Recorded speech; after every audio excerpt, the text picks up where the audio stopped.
Bab 4. Jubah tikus api. Toko obat Mao Mao tutup tepat ketika lentera-lentera mulai dinyalakan di rumah Verdigris. Tidak ada gunanya tetap berjualan setelah malam tiba. Yang datang hanya pelanggan-pelanggan mencurigakan, sementara minyak lampu yang dipakai hanya akan terbuang percuma.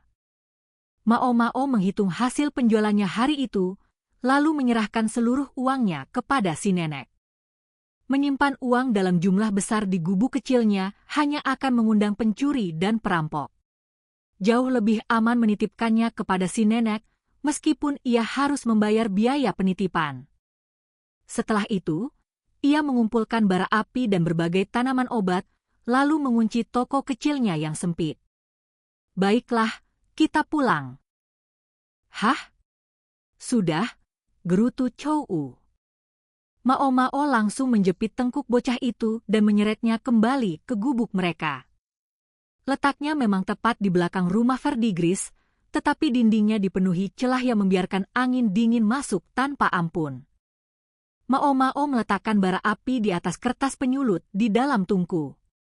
Setelah api mulai menyala dengan baik, ia menambahkan beberapa potong kayu bakar. Kedinginan, Chou meringkuk di atas alas tidurnya sambil membungkus tubuh dengan selimut. Mao Mao memanaskan sepanci sup di atas tungku sambil mengaduknya perlahan. Kuahnya dibuat dari daging kering, sayuran, serta akar kudzu yang dipetiknya dari kebun. Ia bahkan menambahkan sedikit jahe parut untuk mengusir hawa dingin. "Kamu nggak makan?" tanyanya. "Makan, kok." Chou beringsut mendekat tanpa keluar dari selimutnya, bergerak seperti kutu babi raksasa. "Bu." Mao Mao menghadiahinya satu tonjokan di kepala, lalu melemparkan jaket katun sebagai ganti selimut yang diambilnya. "Aku juga butuh baju musim dingin baru," pikir Mao Mao. Memang ia menerima bayaran yang cukup layak untuk membesarkan Chou, tetapi ia sama sekali tidak berniat menghambur-hamburkan uang itu. Chou boleh saja mengeluh. Selama uangnya tetap berada di tangan Mao Mao, pelajaran yang akan diterima bocah itu sederhana. Siapa yang tidak bekerja, tidak makan. Mao Mao menuangkan sup ke dalam mangkuk yang sudah sedikit retak, lalu menyerahkannya kepada Chou. Bocah itu duduk di kursi sambil memeluk lututnya dan menyeruput sup perlahan. "Kurang daging. Kalau mau makan daging, cari uang sendiri." Mao Mao ikut mencicipi supnya. Hari ini mereka tidak punya bubur, tetapi masih ada sedikit roti. Ia mengambil sepotong, menghangatkannya di samping tungku, lalu membelahnya dan mengisinya dengan sayuran rebus. Menurutnya rasa roti itu tidak terlalu enak. Mungkin akibat panen tahun lalu yang buruk. Kalau hasil panen jelek, kualitas gandumnya pun ikut menurun. "Padahal kita punya uang, kan, si bintik? Kenapa nggak makan yang lebih enak saja?" Meski mengeluh, Chou tetap mengambil sepotong roti lagi. "Aku masih harus bayar sewa toko ke si nenek, bodoh. Kamu tahu berapa mahal sewanya? Ya pindah saja ke tempat lain." Memangnya semudah itu? Mao Mao mencelupkan rotinya ke sisa kuah sup, lalu memasukkannya ke mulut. Sebenarnya, kalau ia mau, ia bisa hidup sedikit lebih mewah. Namun, ia punya alasan untuk tidak melakukannya. "Besok kamu ikut denganku. Kita beli baju. Kamu kedinginan terus begitu, kan? Asyik." Chou mengangkat kedua tangannya kegirangan. Namun gerakan itu justru membuatnya kehilangan keseimbangan dan terjatuh dari kursi. Karena kelumpuhan di sebagian tubuhnya, ia tidak sempat menopang diri. Tubuhnya pun jatuh menyedihkan ke lantai. Mao Mao hanya menatapnya sekilas dengan wajah datar sambil mencuci mangkuknya di ember air. Keesokan harinya mereka pergi ke pasar yang membentang di sepanjang jalan utama yang membelah ibu kota dari utara ke selatan. Semakin ke utara, toko-tokonya semakin mewah. Sebaliknya, Semakin ke selatan, kualitas dan kelasnya semakin menurun. Karena distrik hiburan berada di bagian selatan kota, kios-kios pertama yang mereka lewati bahkan tidak memiliki atap. Barang dagangan hanya digelar di atas tikar. Semakin masuk ke ganggang kecil, suasananya pun semakin mencurigakan. Dekatnya lokasi dengan distrik hiburan membuat banyak pedagang menjual obat-obatan yang meragukan. Tentu saja Mao Mao, seorang apoteker, tidak mungkin tertipu oleh barang-barang semacam itu. Para pedagang pun tahu. Tak seorang pun berteriak menawarkan dagangan kepadanya. Target mereka adalah para pria yang baru pertama kali datang ke distrik hiburan. Merekalah mangsa terbaik. Mao Mao terus berjalan menuju bagian tengah ibu kota. Setiap kali Chou U mencoba kabur ke arah lain, ia langsung menarik tengkuk bocah itu. Orang sering berkata bahwa membeli barang murah justru bisa menjadi lebih mahal. Jaket katun dari kios pinggir jalan memang murah. Namun kualitas kainnya juga buruk. Tidak mungkin tahan dipakai anak kecil yang berlari dan bermain sepanjang hari. Sebaliknya, toko yang memiliki bangunan tetap tentu harus menjaga kepercayaan pelanggan. Memang sedikit lebih mahal, tetapi kualitas barangnya jauh lebih meyakinkan. Setelah berkeliling, Mao Mao memilih sebuah toko pakaian sederhana yang juga menjual pakaian bekas. Begitu melewati tirai pintu, ia melihat pakaian-pakaian tergantung di langit-langit. Pemilik toko sedang menjahit pakaian sambil menguap. Di sampingnya terdapat anglo berisi bara menyala, dilindungi pelindung logam agar percikan apinya tidak mengenai barang dagangan. Hah? Baju bekas. Jangan pilih-pilih. Chou U masih dalam masa pertumbuhan. Tak lama lagi ia pasti bertambah tinggi. Karena itu jauh lebih hemat membeli pakaian yang tidak sayang diganti nanti. Mao Mao sedang mencari jaket katun anak-anak ketika sesuatu menarik perhatiannya. Itu apa? Tentu saja Chou U langsung menyadarinya. Di dinding tergantung sebuah jubah panjang berwarna putih bersih. Karena tidak memiliki warna lain, jubah itu tampak sederhana. Namun di saat yang sama juga memancarkan nuansa asing yang sulit dijelaskan. Perhatian Mao Mao tertuju pada sulaman di bagian lengan yang menyerupai sulur tanaman merambat. Jangan-jangan. Ah, kelihatannya murahan. Chou U benar-benar tidak pernah menahan apapun yang ada di kepalanya. Bu. Mao Mao langsung memukul kepalanya.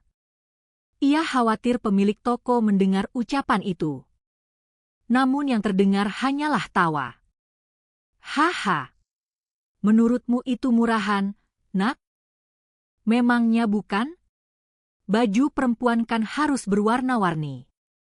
Yah, ada benarnya juga. Pemilik toko menyelipkan jarum ke bantalan jarumnya, meregangkan bahu yang pegal, lalu menatap jubah itu sambil tersenyum. Tapi jubah ini pernah dikenakan seorang bidadari. Bidadari? Tanya Chou U. Minatnya langsung terusik. Dia sudah duduk di atas sebuah lemari kecil. Mungkin karena kelumpuhannya membuatnya sulit berdiri terlalu lama. Mao Mao yang sedikit kesal memilih terus mencari pakaian. Pemilik toko ini memang termasuk tipe pedagang yang senang menghabiskan waktu dengan mengobrol bersama pelanggan. Entah berapa banyak dari cerita-ceritanya yang benar. Yang jelas, Mao Mao teringat bagaimana dulu pria seperti ini bisa menahan ayah angkatnya, Luo Men, mengobrol berjam-jam. Cepat saja cari baju, lalu kita pulang. Kalau Chou sibuk mendengarkan cerita, justru lebih baik. Mao Mao bisa memilih pakaian tanpa diganggu. Namun toko itu terlalu kecil.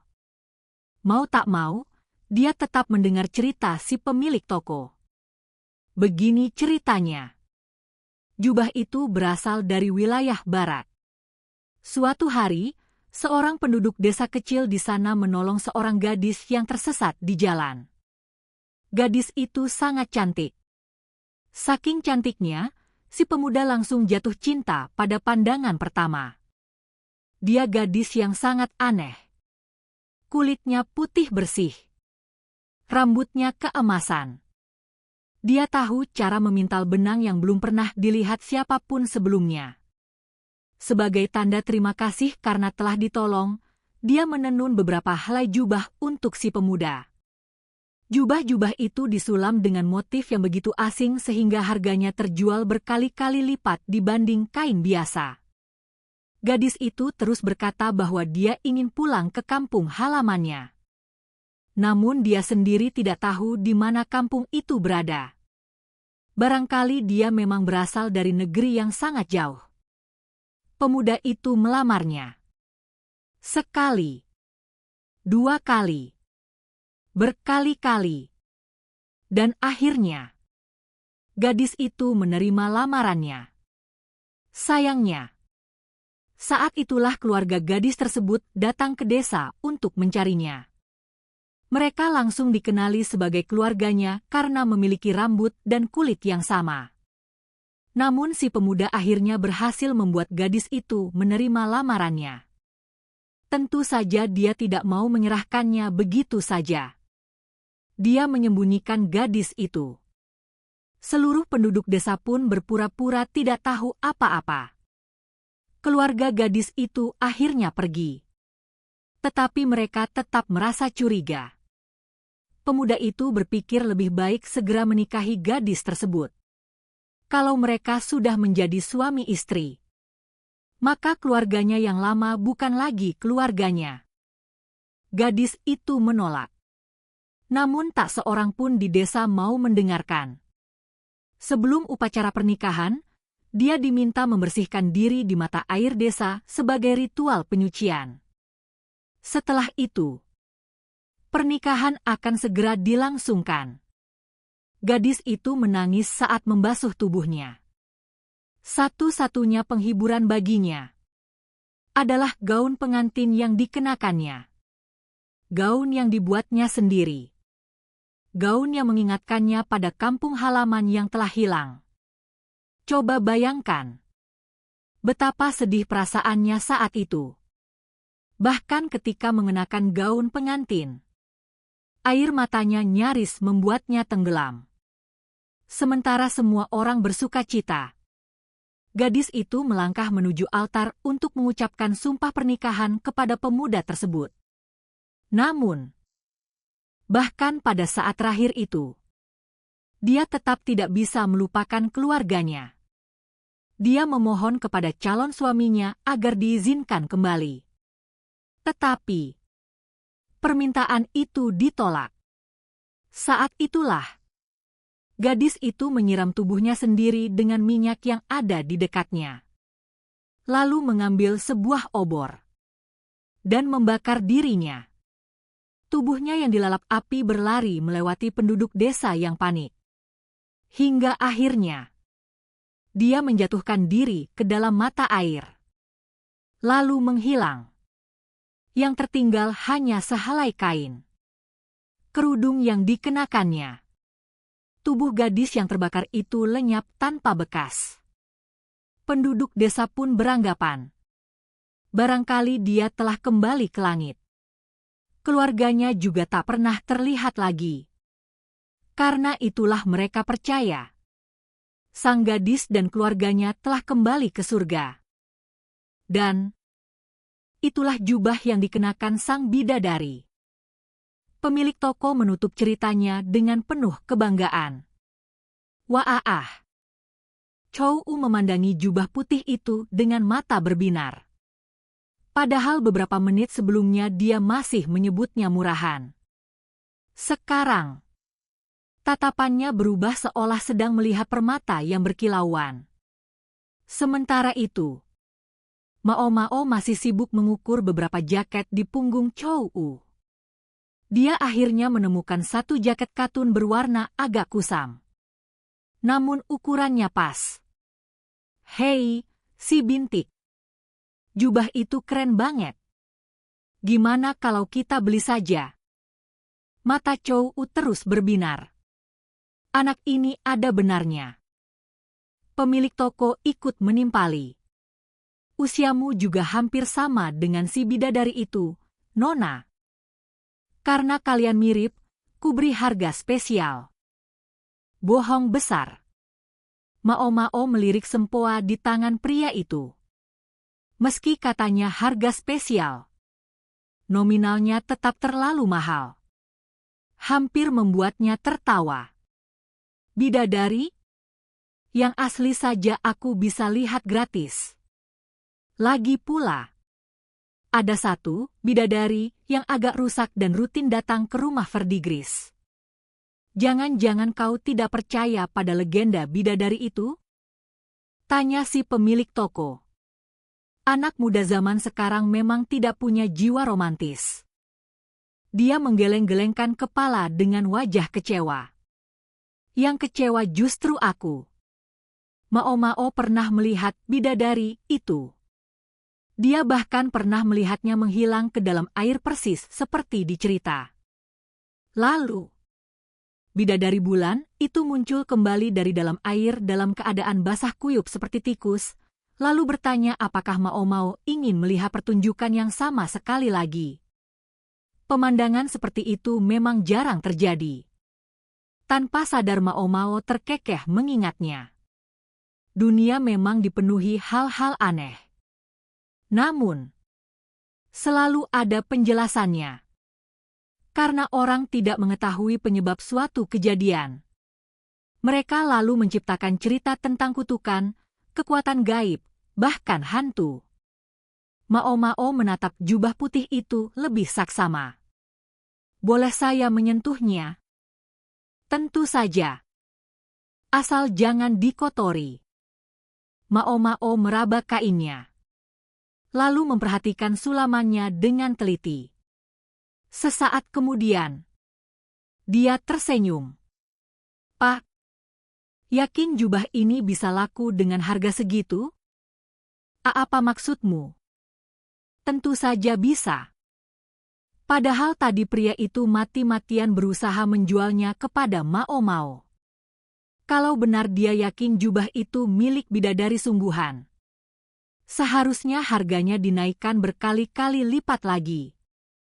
Oh ya, kalau saya bisa membuat harganya naik 10 kali lipat. Bagaimana? 10 kali lipat? Hahaha. Kalau benar begitu, semua pakaian yang sedang kau pegang kuberikan gratis. Pemilik toko jelas menganggapnya bercanda. Namun Mao-Mao hanya tersenyum. Baik. Kamu dengar sendiri kan, Chou? Iya sih. Tapi mana mungkin benda itu bisa dijual 10 kali lipat? Kamu sudah gila, si bintik. Bahkan Chou ikut menertawakannya. Mao-Mao hanya mendengus pelan. Dia mengambil sepotong bara dari anglo menggunakan sepasang sumpit logam. Pak, saya pinjam jubah ini. Dan bara apinya sebentar. Heh, mau apa kau? Mao-Mao mengeluarkan seluruh uang yang dibawanya. Bu, kantung uang itu diletakkannya di atas lemari kecil. Jumlahnya cukup untuk membeli jubah tersebut. Melihat uang itu, pemilik toko langsung berhenti memprotes. Mao-Mao membawa jubah dan bara keluar ke jalan. Lalu, dia membentangkan jubah itu di tanah. Hahei! Pemilik toko berteriak panik. Namun Mao-Mao mengabaikannya. Dengan sumpit logam, dia menjatuhkan bara menyala tepat ke atas jubah itu. Hei, si bintik. Aku kepanasan. Chou mengeluh dari balik beberapa lapis jaket katun yang dikenakannya. Karena tadi bocah itu terus mengeluh malas membawa belanjaan, Mao-Mao memaksanya mengenakan semua jaket itu sekaligus. Akibatnya, dia kini tampak seperti boneka Daruma yang bulat. Kalau begitu lepas beberapa lapis. Mao-Mao sendiri mengenakan jubah baru. Biasanya dia lebih menyukai warna-warna yang tidak terlalu mencolok. Namun karena pakaian itu didapat secara cuma-cuma, dia sama sekali tidak berniat mengeluh. Ukurannya pas. Itu sudah lebih dari cukup. Hei, si bintik. Kenapa jubah itu nggak terbakar? Tanya Chou. Mao mendengus kecil ketika mengingat sebutan jubah bidadari yang diberikan si pemilik toko. Padahal, ada nama yang jauh lebih tepat. Jubah tikus api. Ketika bara api dijatuhkan ke atasnya, jubah itu sama sekali tidak terbakar.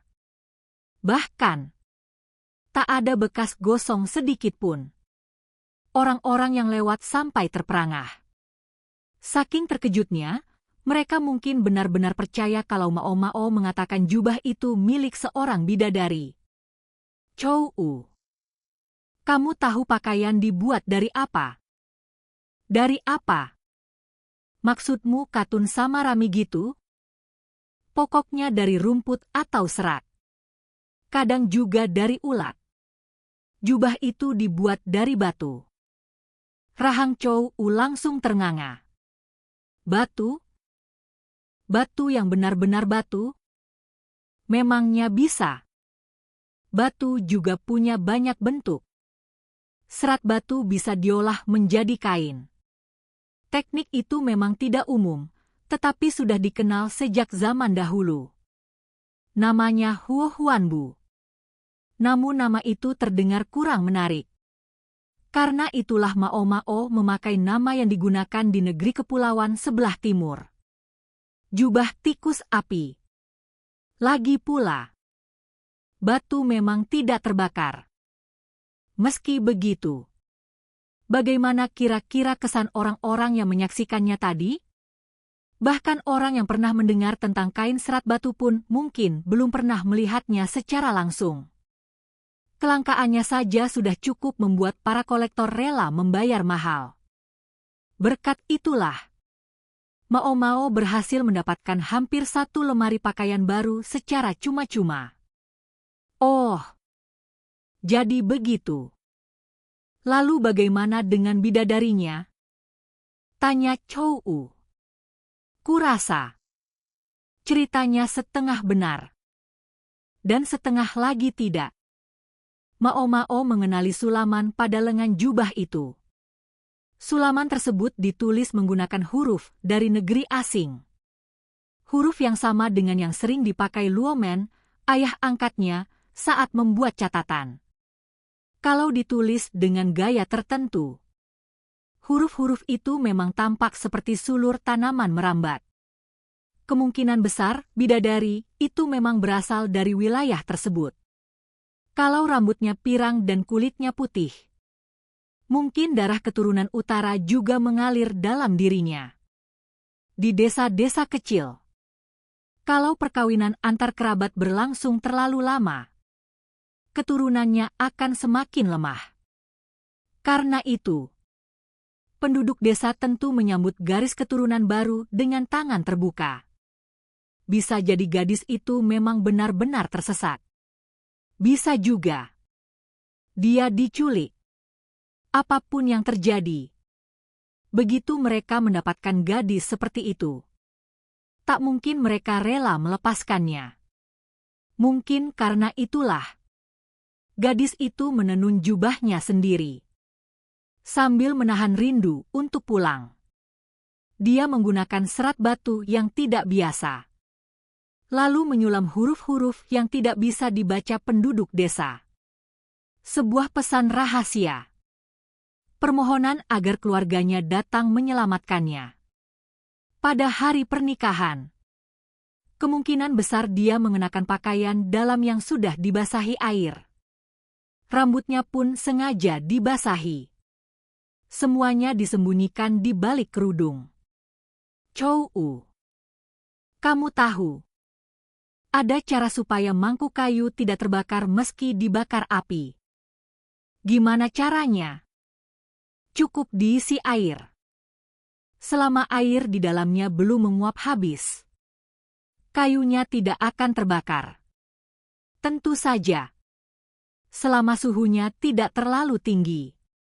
Kalau gadis itu mengenakan pakaian dalam yang basah, lalu memakai jubah serat batu, kemudian menambahkan pakaian luar yang mudah terbakar, maka yang perlu dilakukannya hanya melompat ke mata air sebelum api sempat melukainya. Kalau sulaman pada jubah itu memang berisi petunjuk tentang cara melarikan diri, kemungkinan besar seseorang dari kampung halamannya akan menemukannya kemudian. Tentu saja, tidak ada jaminan rencana itu berhasil. Namun, dilihat dari cerita si pemilik toko, sepertinya gadis itu memang berhasil. Kalau dipikir-pikir, caranya tidak jauh berbeda dengan pertunjukan yang mereka lakukan di jamuan makan untuk para utusan tahun lalu. Wah, Chow benar-benar terdengar kagum. Kalau begitu, kenapa tadi kamu nggak bilang semua itu ke pemilik toko? Aku tidak ingin merusak kisah romantisnya. Chow tertawa, seolah mengakui bahwa Mao Mao memang benar. Namun, sebenarnya masih ada satu alasan lagi. Hanya saja Chow tidak perlu mengetahuinya.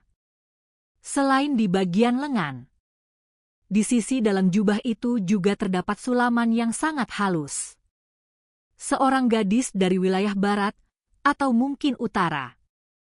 Pikir Mao Mao. Apa gadis biasa berani membakar dirinya sendiri lalu berlari seperti itu? Kalau Mao Mao, jelas tidak akan melakukannya. Terlebih lagi, gadis itu bisa membaca dan menulis. Dia juga menguasai teknik membuat kain dari serat batu. Apa semua orang di negeri itu memiliki kemampuan seperti itu? Rasanya tidak mungkin. Sulit membayangkan seorang pengembara biasa memiliki pengetahuan semacam itu. Mungkin dia seorang mata-mata. Wilayah barat memang lebih sering mengalami perselisihan perbatasan dibanding daerah lain. Kalau gadis itu sebenarnya seorang agen rahasia, bukan sesuatu yang mustahil. Meskipun, kalau benar begitu, dia tampaknya agen yang agak ceroboh. Membayangkan semua itu, Mao Mao hanya tersenyum tipis pada lamunannya sendiri.